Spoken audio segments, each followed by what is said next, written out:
Beaucoup pensent que le stoïcisme, c'est ne rien ressentir. Mais en réalité, le stoïcisme, c'est ressentir pleinement, sans être dominé par ce qu'on ressent. C'est vivre chaque émotion, chaque événement, dans une totale lucidité. C'est une forme d'éveil à soi.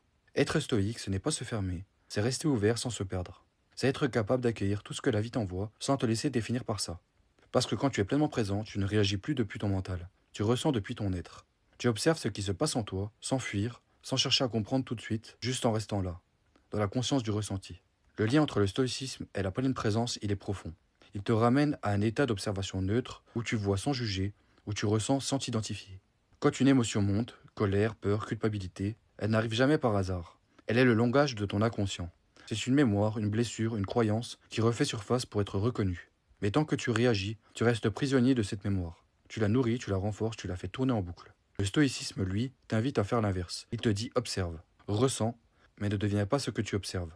Et quand tu restes dans cette observation, tu fais quelque chose d'extraordinaire. Tu permets à ton inconscient de remonter à la surface sans résistance. Et c'est justement cette absence de résistance qui le libère. C'est comme si une émotion voulait juste être vue, comme une partie de toi qui te dit regarde-moi, ressens-moi, comprends-moi. Et dès que tu la regardes en pleine conscience, elle se dissout naturellement dans ta présence. C'est là que le stoïcisme rejoint profondément la spiritualité. Parce que la véritable maîtrise de soi ne vient pas du contrôle, mais de la conscience. Le stoïcien n'étouffe pas son émotion, il la transcende.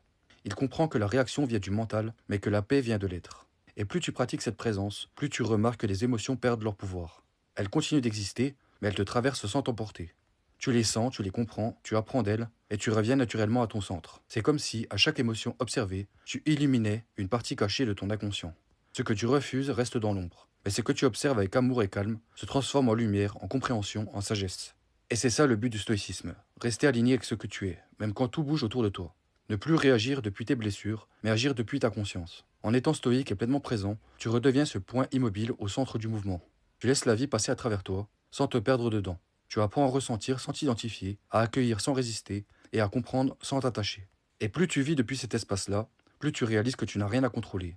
Parce qu'à ce moment-là, tu es la conscience elle-même. Et la conscience n'a jamais besoin de se défendre. C'est là que tu goûtes à une paix que rien ne peut t'enlever. Pas parce que tu n'as plus d'émotion, mais parce que tu ne t'y opposes plus. Et à ce stade, tu ne pratiques plus seulement le stoïcisme comme une philosophie, tu le vis comme un état d'être.